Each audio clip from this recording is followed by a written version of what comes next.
Baik buruk itu bahasa kita, sedangkan takdir bahasa Allah. Mungkinkah Allah yang mencipta hambanya lalu mencelakai hambanya? Tidak. Sebaik-baik waktu hamba adalah saat si hamba ingat kepada Allah. Sebaik-baik, sejaya-jayanya insan di saat hati dia terhubung kepada Allah. Maka entahlah dia sakit, entahlah dia sehat, tidak penting bagi Allah. Yang penting dia ingat kepada Allah. Jika dia sehat ingat Allah, Allah kekalkan sehatnya.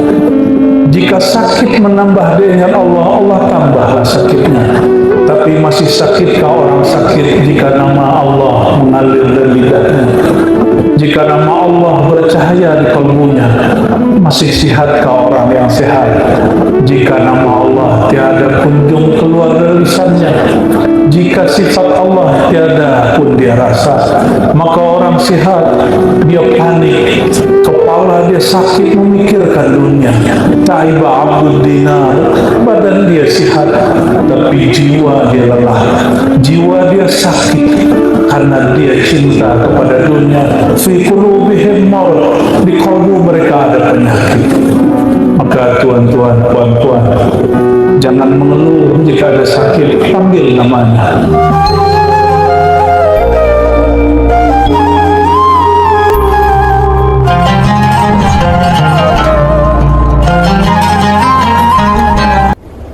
Nikmat paling besar, nikmat bersama Allah.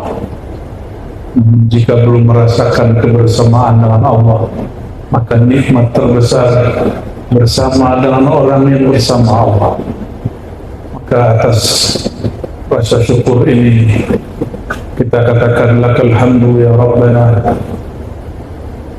Bagi Engkau ya Allah segala puji, segala puja yang telah mempertemukan kita, karena masyayikh kita berkalam dengan hadis Nabi SAW, al-arwah junudun jannadah. Pada hakikatnya semua ruh, apakah ruh saya, ruh ayahanda, ruh kita semua, junud, jamak daripada junud, tentara-tentara. Jadi pada dasarnya ruh itu adalah tentara. Mujannadah, yang dikomandoi, yang dipimpin. Oleh karenanya, jika di alam arwah, alam ruh, ia dipimpin oleh ruhani baginda Rasulullah SAW, maka di alam ini pun dia mesti terpimpin kembali oleh ruh Sayyidina Muhammad SAW. Maka nikmat ini akan sempurna kita syukuri apabila kita bersalawat kepada ruhaniah Nabi Muhammad SAW. Assalatu wassalamu alaika ya abal arwah, assalatu wassalamu alaika ya ruhal arwah. Semoga kasih sayang Allah senantiasa tercurah kepada ruh, sumber dari semua arwah, kepada ayahanda semua ruh, Sayyidina Muhammad sallallahu alaihi wasallam.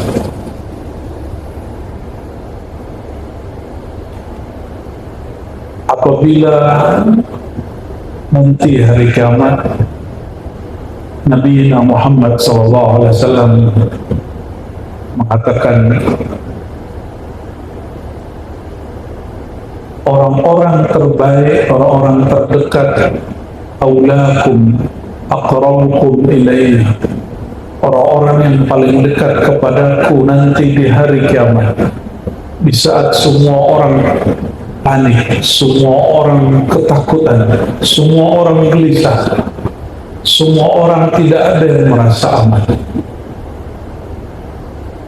Siapakah yang paling dekat, paling aman?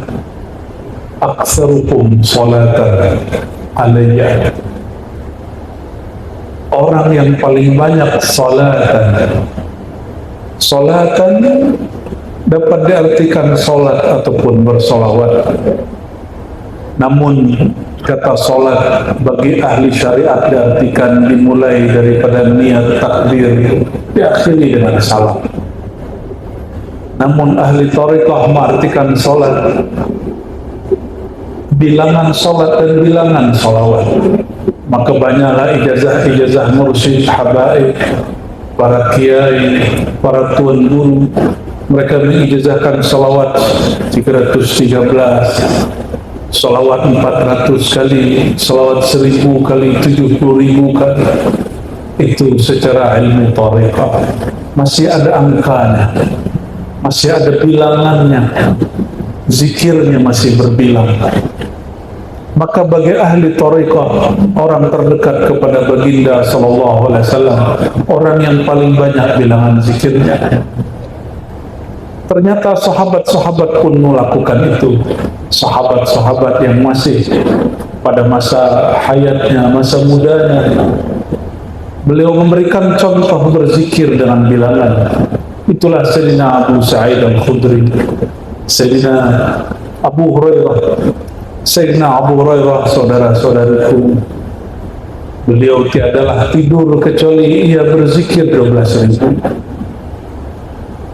Begitu juga sahabat-sahabat yang lain. Namun lain lagi dengan sahabat yang ahlul haqiqah, seperti Sayyidina Abu Bakar, Sayyidina Umar, Sayyidina Uthman, Sayyidina Ali. Ketika Sayyidina Ali bertanya kepada Rasulullah SAW, "Ya Rasulullah, dullani ala aqrabit turuq ila Allah." Wahai baginda, tunjuk ajarlah aku jalan terdekat menuju Allah, jalan paling cepat, paling pendek menuju Allah Subhanahu wa ta'ala.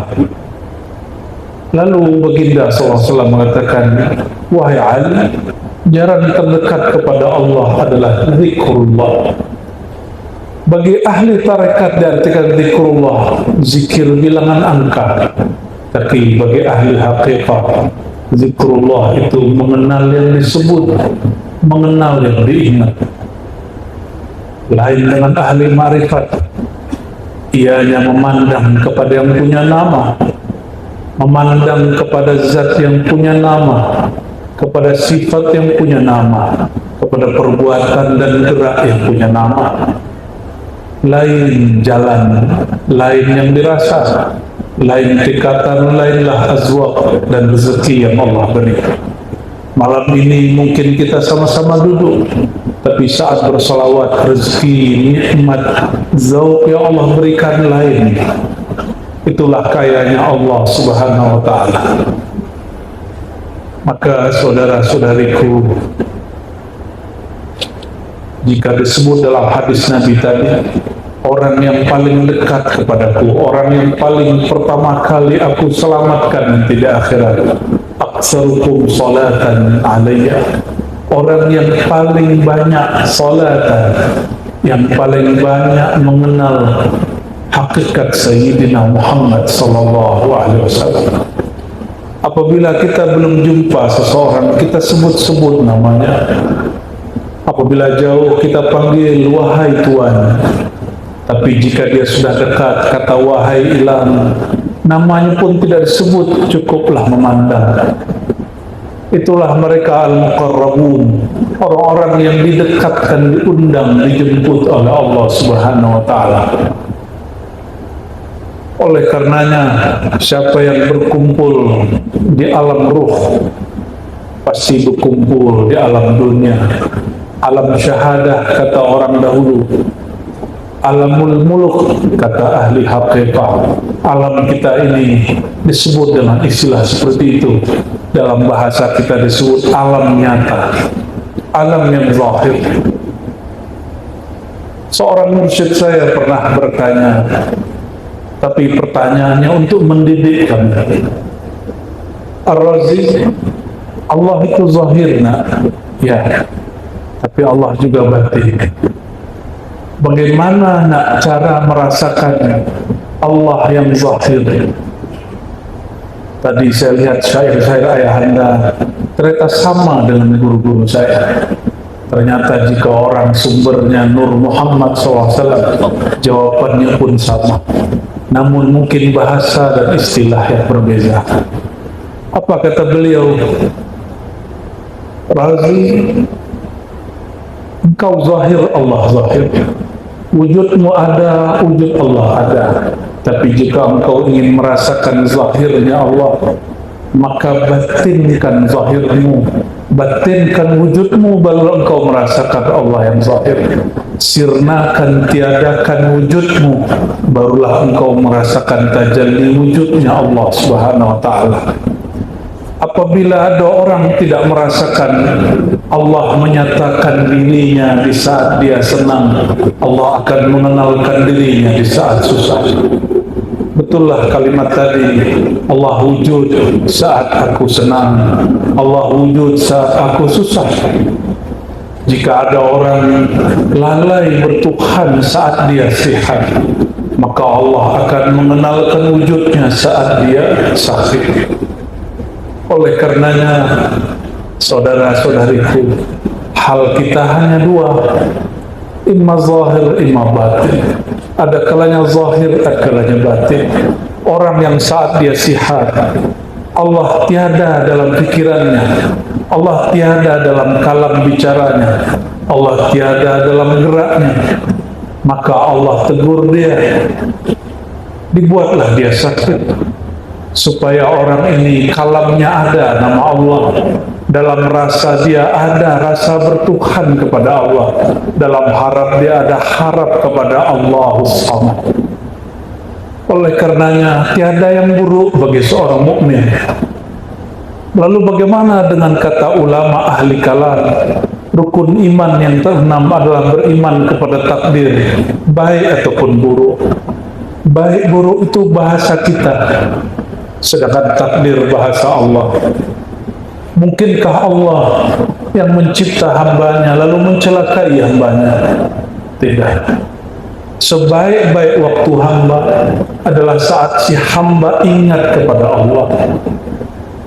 Sebaik-baik, sejaya-jayanya insan di saat hati dia terhubung kepada Allah.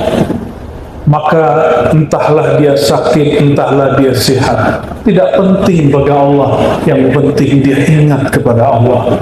Jika dia sehat ingat Allah, Allah kekalkan sehatnya. Jika sakit menambah dia ingat Allah, Allah tambahlah sakitnya. Tapi masih sakitkah orang sakit jika nama Allah mengalir dari lidahnya? Jika nama Allah bercahaya di kalbunya, masih sehatkah orang yang sehat? Jika nama Allah tiada kunjung keluar dari lisannya, jika sifat Allah tiada pun dia rasa, maka orang sehat dia panik, kepala dia sakit memikirkan dunia. Taiba abdul dinar, badan dia sehat, tapi jiwa dia lelah, jiwa dia sakit karena dia cinta kepada dunia. Fi qulubihim marad, di kalbu mereka ada penyakit. Maka tuan-tuan, puan-puan, jangan mengeluh jika ada sakit, panggil namanya. Tadi saya senang ada syair hu Allah, itulah syair, itulah nafas, nafasnya hayat manusia. Apabila dia sakit dia mengatakan betul tak? Itu bunyi nafas dia. Siapa yang berkalam begitu? Para masyayikh kita dari masa ke masa, mursyid dari masa ke masa mentalkinkan zikir Allah.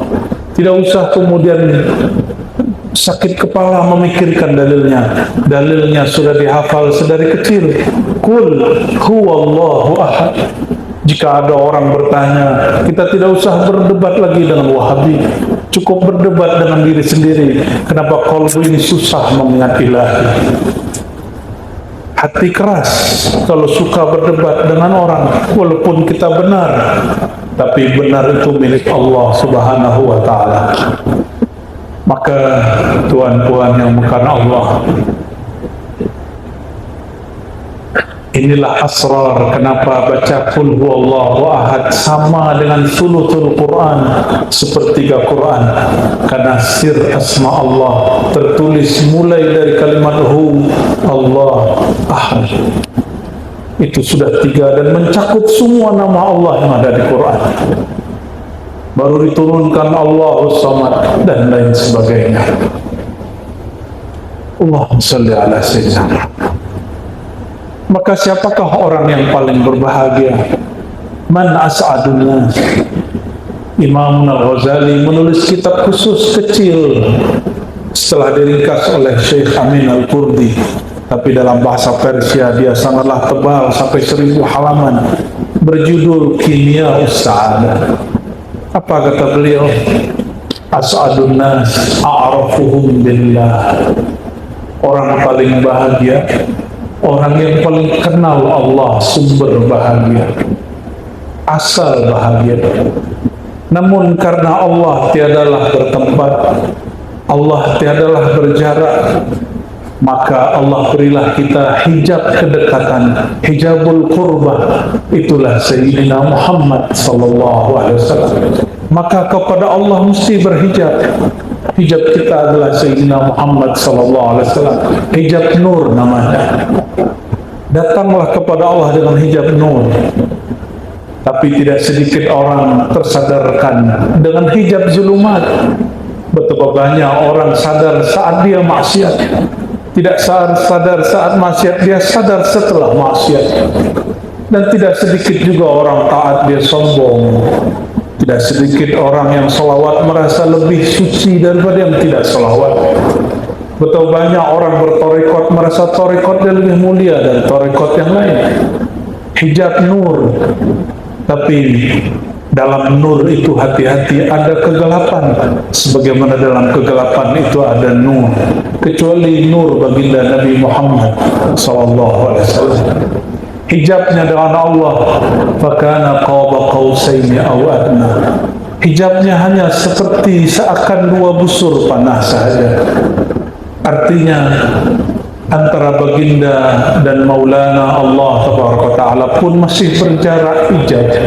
Itu bukanlah jarak jisim, jarak tempat. Itu jarak dalam pengertian zauq. Jika dia tidak berjarak dengan Allah, maka Sayyidina Muhammad SAW akan disembah orang. Maka perlu dah dia dihijab.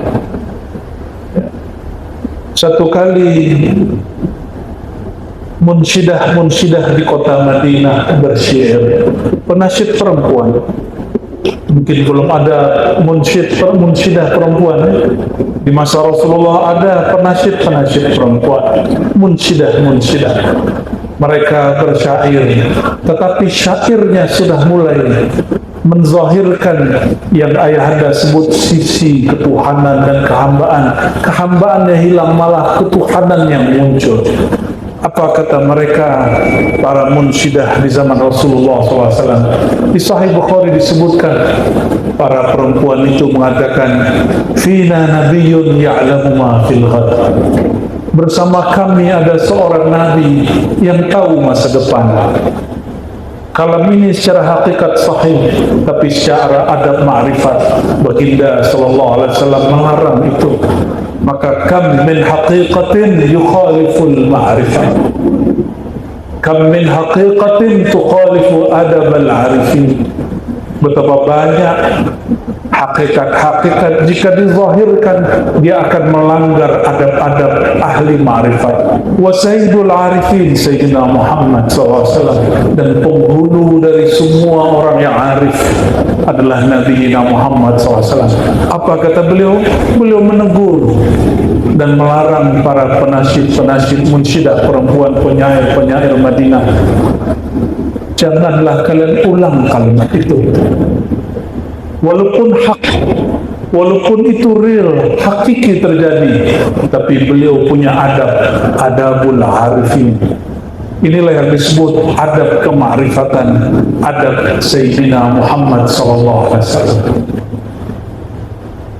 Inilah yang kemudian terlewati oleh Sayyidina Al-Hallaj. Sayyidina Al-Hallaj imam, la syak, alim kabir. Dia mengerti syariat, dia mengerti tariqah, dia mengerti hakikat. Namun dia karam dan terbakar dalam hakikatnya. sehingga gurunya yang ahli adab, ahli ma'rifat Sayyidina Junaid al-Baghdadi mengatakan, ya Halal, ya Aba Mansur, la yaqta'uka illa dam, yang dapat menghentikan engkau hanyalah hukum darah, hukum kematian. Kenapa? Karena kasfu sirri rububiyah kufrun, engkau telah menebar rahasia rububiyah pada dirimu. Maka benarlah kata seorang syekh namanya Suhawardi Al-Maktul. Apa kata beliau? Syaribna khabuhna fastubihat dima'una. Kami meneguk arak ma'rifat, kami meneguk khamar ma'rifat, maka kami jadi mabuk, kami menjadi memelantur, kami bersyatahat. Fastubihat dima'una, maka darah kami dihalalkan, darah kami dikafirkan. Tapi beliau mengatakan, ayuqtalul bawah, apakah seorang pencinta yang mengekspresikan rasa cintanya, rasa rindunya kepada Tuhan, yuqtal, dia mesti dihukum mati. Maka cukuplah itu terjadi di masa lalu, semoga tidak berulang di negeri kita. Cukuplah karya-karya Sidi Hamzah Fansuri dibakar. Cukuplah dulu di Banjar ada seorang syekh namanya Abdul Hamid Datuk Abulung, dia pun dihukum mati. Cukuplah Syekh Siti Jenar, dia dihukum mati. Kita mesti menjaga adab itu jika kita tidak sanggup menjelaskannya. Dan Al-Faqir hamba melihat ayahanda masih menjaga adab-adab itu. Semoga Allah menjaga darah beliau, menjaga hayat beliau. Umat masih membutuhkan beliau.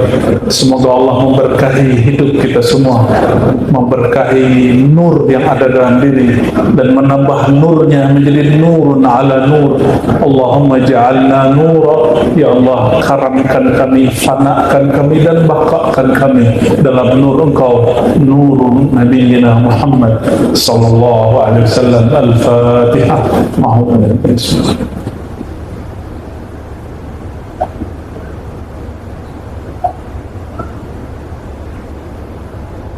Barangkali itu ayahanda, semoga ini cukup. Masya Allah.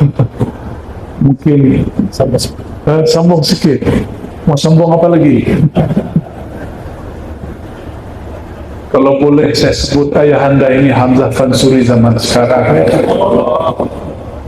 karena syair Melayu dilanjutkan oleh ulama-ulama Melayu, tapi tidak ada yang semasyhur Syekh Hamzah Fansuri kecuali Raja Ali Haji, Kerajaan Lingga, Kepulauan Riau.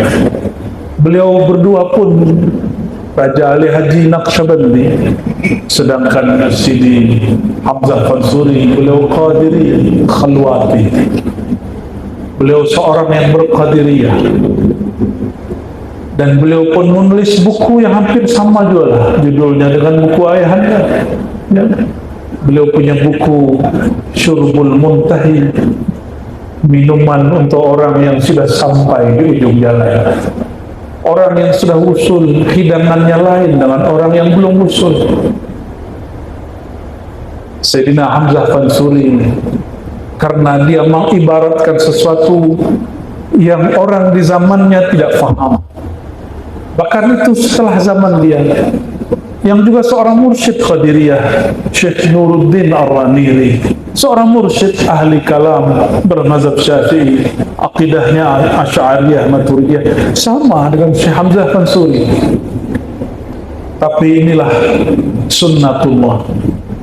Sunnatullah orang pegang ma'rifat, mesti ada orang salah faham. Karena itu jalan kenabian. Kata Sayyidina Muhammad SAW di hadis Sahih Bukhari, Kitabatil Wahyi, di awal Sahih Bukhari, ketika Sayyidatuna Khadijah membawa Sayyidina Muhammad SAW kepada pamannya Sayyidina Waraqah bin Naufal, orang pertama dari ahli kitab yang beriman. Sayyidina Waraqah mengatakan, wahai Ananda, engkau nanti akan terusir, dan aku berkeinginan ingin menjadi pejuang yang akan menjagamu jika umurku panjang. Tapi apalah daya, rasanya hayat hendak terbang. Apa kata Sayyidina Muhammad SAW? Awa mukhrijiyahum, apakah umatku, rakyatku, bangsaku, saudara-saudaraku di Mekah akan mengusir aku, akan memfatwa sesat aku? Apa jawaban Sayyidina Waraqah, ahli kitab pertama yang masuk Islam, yang beriman? Apa kata beliau? Inilah jalan orang yang didatangi oleh namus. Namus adalah Sayyidina Jibril. Semua para anbiya mengalami itu. Maka benarlah kata guru-guru kami sedari dulu, kamu belumlah benar mencapai nur kasih Allah, nur walayah, sampai kau dikafirkan 12.000 orang. Ya. Kau dikafirkan 12 kampung. Itu sunnatullahnya. Tapi saya berdoa semua berkah salawat ayahanda dan semua keluarga besar beliau ini Allah jaga. Amin rabbal alamin.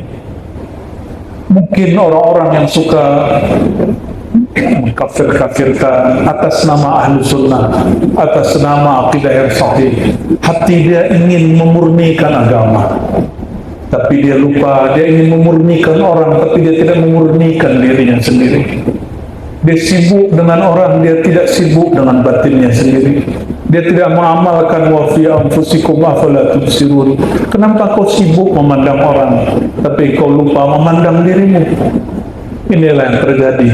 Maka tuan-tuan, puan-puan, apabila ada di sosial media satu aib dibuka tentang seorang muslim, kiai, ustaz, tuanku, tuan guru, syekh, langsung skip. Jangan ditonton, jangan didengar. Kenapa? Mendengar aib sesama muslim itu bagian dari kemunafikan. Sibabul muslim fusuq, mencaci muslim, sesama orang beriman, sesama orang Islam, itu kefasikan. Dan fasik itu adalah ruhnya nifaq. Fasik itu ruhnya kemunafikan. Maka orang munafik itu dia sudah membatinkan kekufuran. Dalam kekufurannya masih ada lagi yang batin, namanya fasik. Na'udzubillah, summa na'udzubillah. Ini yang dikata dalam Al-Quran yang tadi juga kita baca. Fi qulubihim marad, di hati mereka ada penyakit tapi dia tidak tampak.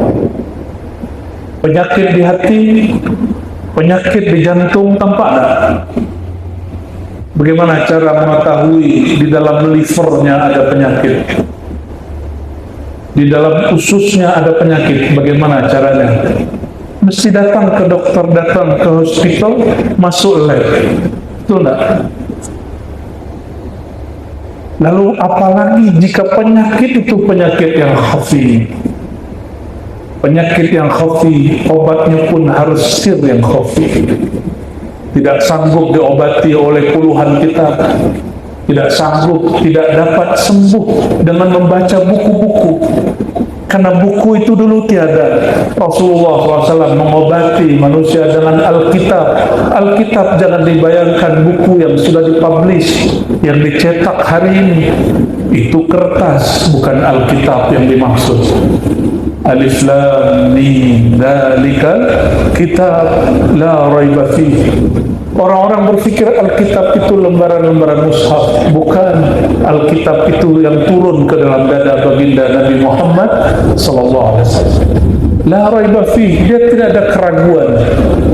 La raiba fihi, padanya Alkitab dan pada tempat wadah Alkitab. Di manakah wadah Alkitab? Fuadnya baginda Nabi Muhammad SAW. Sebagai disebutkan Quran, qalbunya baginda SAW.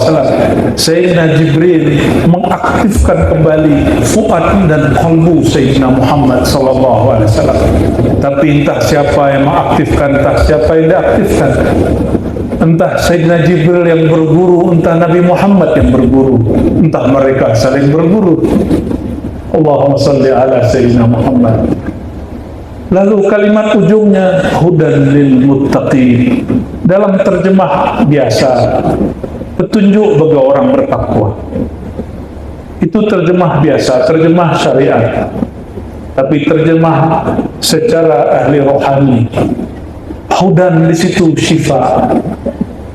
Muttaqin, Nabi SAW mengatakan orang bertakwa. Takwa itu di mana?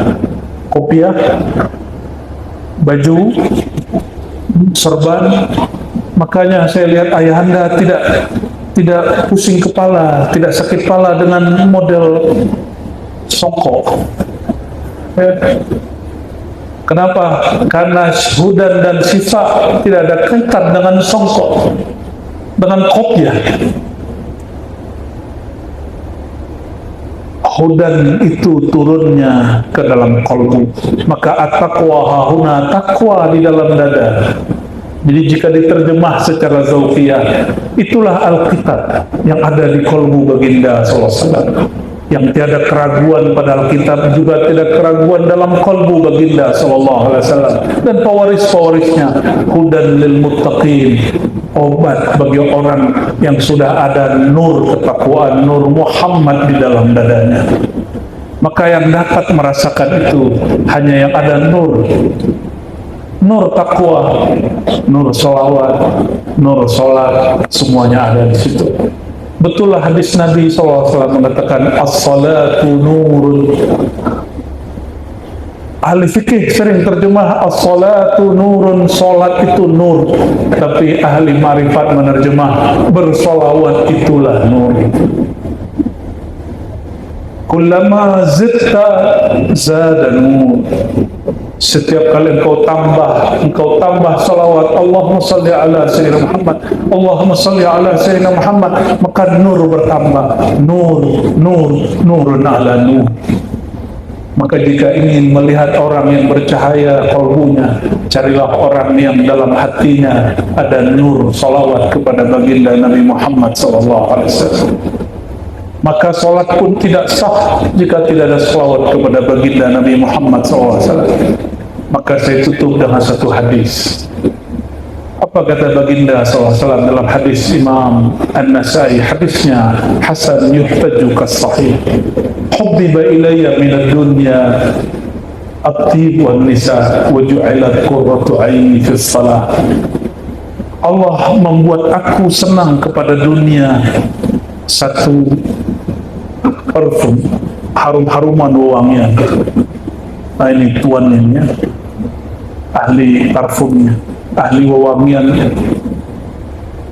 Tapi guru kami Syekh Amin Al-Qurdi, Amin Salim Al-Qurdi, salah satu mufti di Lebanon, berkalam waktu beliau mengkaji tentang syama'il Nabi Muhammad SAW, bahwa Nabi Muhammad SAW menyukai misik, kesturi. Apa kata beliau? Entah misik yang mengharumkan tubuh baginda, entah sebaliknya baginda yang buat misik menjadi harum membahana. Allahumma salli ala Sayyidina Muhammad. Oleh karenanya ahli-ahli makrifat mendendangkan pujiannya, huwa al-miskul khitab. Dialah sebenarnya misik yang sebenar-benarnya, Sayyidina Muhammad SAW. Walaupun tubuh beliau sudah ditanam di Madinah, tapi siapa yang ada makrifat kepadanya, makrifat kepada nur Sayyidina Muhammad SAW, makrifat kepada ruh Ahmad, maka orang itu harum, orang itu mendapati wewangian baginda Nabi Muhammad SAW. Itulah kenapa Allah kemudian membuat Sayyidina Muhammad SAW menyukai al-misik. Maka karena Rasulullah SAW suka kepada misik, kita pun suka kepada misik. Padahal al-misik al-haqiqi huwa, al-misik sejati adalah Sayyidina Muhammad SAW. Lalu beliau mengatakan an-nisa. Yang kedua yang Allah buat aku suka adalah lawan jenisku, pasanganku. Itu sebabnya para nabi semuanya menikah, hatta Nabi Isa semuanya menikah. Ini yang masih bujang-bujang menikah. Itu dunianya Nabi Muhammad sallallahu alaihi wasallam. Kenapa orang mengira menikah menjauhkan diri dari Allah? Tidak. Menikah itu justru memandang jamalnya Allah Subhanahu wa taala yang disebut dalam syair Jaya Anda. Jamalullah fi surati banati Hawa, sebagaimana jalalullah fi surati Adam. Jalalnya Allah pada citra wajahnya Bani Adam. Maka pancaran tajalli dari jamal indahnya Allah ada pada perempuan. Namun keindahan itu penuh dengan ujian. Inna min azwajikum wa auladikum aduwwan lakum fahdharuhum. Sungguh anak dan pasanganmu akan menjadi musuh ujian bagimu, tapi tidak boleh berlaku kasar. Fa'fu wasfahu waghfiru, beri maaflah, sentuhlah, waghfiru, hapuslah masalah dia, jangan ungkit-ungkit kesalahan dia. Itulah kenapa Rasulullah SAW dibuat suka menikah, tidak membujang. Dan yang terakhir, meskipun beliau istrinya cantik-cantik, walaupun semua pewangiannya sangatlah harum, tapi pelipur laranya bukanlah misik, pelipur laranya bukanlah wanita atau bagi wanita laki-laki, bukan juga kendaraan. Imam yang menulis Syawahidul Haq, yang kumpulan Afdhalus Salawat juga, Yusuf Nabahani, mempunyai kitab khusus tentang manaqib Nabi Muhammad SAW. Apa kata beliau? Sayyidina Muhammad orang kaya, dia punya onta 20, kuda sekian belas, sangatlah kaya. Sama seperti orang ini punya kereta, dan keretanya pun bukan produk lokal, produk luar negeri. Allahumma sholli ala Sayyidina Muhammad. Ya. Tapi bukan itu yang menghibur beliau. Pelipur laraku wa ju'ilat qurratu aini fis salat. Allah jadikan pelipur laraku di dalam, kata ahli syariat salat, tapi ahli ma'rifat mengatakan as-salawat. Itulah makna daripada salat. Jadi salat dalam bahasa Arab lafzun mushtarak, kalimat yang mengandung dua makna. Ialah salat, ialah salawat. Maka kita sebut salawat dalam bahasa Arab salati. As-salatu wassalamu alaika. As-salatu bukan salat aku, tapi salawat aku. Oleh karenanya, jika ingin, wahai tuan-tuan semua, saudara-saudariku, ingin membuat bahagia baginda, aksirus salata alaih, perbanyak salawat kepadanya. Dan afdalus salawat, salawat yang paling afdal bukan angka, bukan bilangan. Salawat yang paling utama, salawat orang yang mengenal siapa yang dia salawati, yang merasakan hadir balasan dari zat yang dia salawati. Semoga salawat kita diizinkan untuk dibalas, diizinkan untuk dilimpahkan kembali kepada kita. Amin ya rabbal alamin. Maka tiadalah salah jika thariqah ammah yang dibagi ayahanda, thariqah salawat Jibril, itulah thariqah paling mudah yang menyenangkan hati baginda Nabi Muhammad SAW. Beliau tak butuh salawat kita, kita yang memerlukan limpahan rahmat dari salawat beliau. Maka beliau senang apabila kita senang. Inilah makna dari kalam beliau, ummati. Ya, di Jogja, di Jawa, di Sumatera ada satu kelompok salah faham tentang hadis ummati. Apa kata mereka? Nabi Muhammad itu wafatnya tidak sempurna, karena dia wafat tidak baca la ilaha illallah yang dibaca ummati. Pernah dengar tak? Baru dengar? Alhamdulillah. Orang ini salah paham, kata dia Dulu Nabi Muhammad berkalam tapi dia tidak konsisten. Man kana akhiru kalamihi la ilaha illallah dakhalal jannah. Siapa akhir kalam dia la ilah pasti masuk surga. Tapi ia sendiri matinya membaca ummati bukan baca la ilaha illallah. Orang ini tidak faham kajian ma'rifatul. Orang ini terbakar hakikat, terbakar zikir ismuzat, kurang bersolawat, makanya jangan hanya banyak wirid zikir Allah Allah Allah, mesti juga menyebut Muhammadur Rasulullah sallallahu alaihi wasallam supaya kita tidak terbakar. Apa sebabnya? Iblis pun zikir Allah Allah, tapi dia tidak mau baca Muhammad Habibullah, Muhammad Nurullah. Maka jika jumpa yang mengaku mursyid, mengaku wali, mengaku malaikat dalam perjalanan zikir, bacalah Muhammad Rasulullah. Jika ia tidak baca, dia syaitan. Bacalah Muhammad Nurullah. Jika ia tak baca, itu syaitan. Jika dia tidak mengajarkan Nur Muhammad, mengenal kepada Sayyidina Muhammad SAW, itulah yang disebut khayali syaitan, khayal yang bersumber daripada syaitan.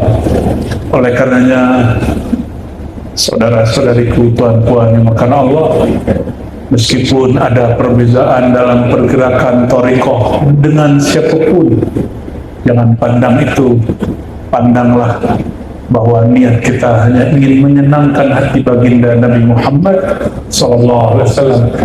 Assalatu wassalamu alaika ya sayyidana ya habibana ya Rasulullah. Semoga salawat ini sampai juga kepada engkau wahai ruhani baginda. Lihatlah kami wahai baginda.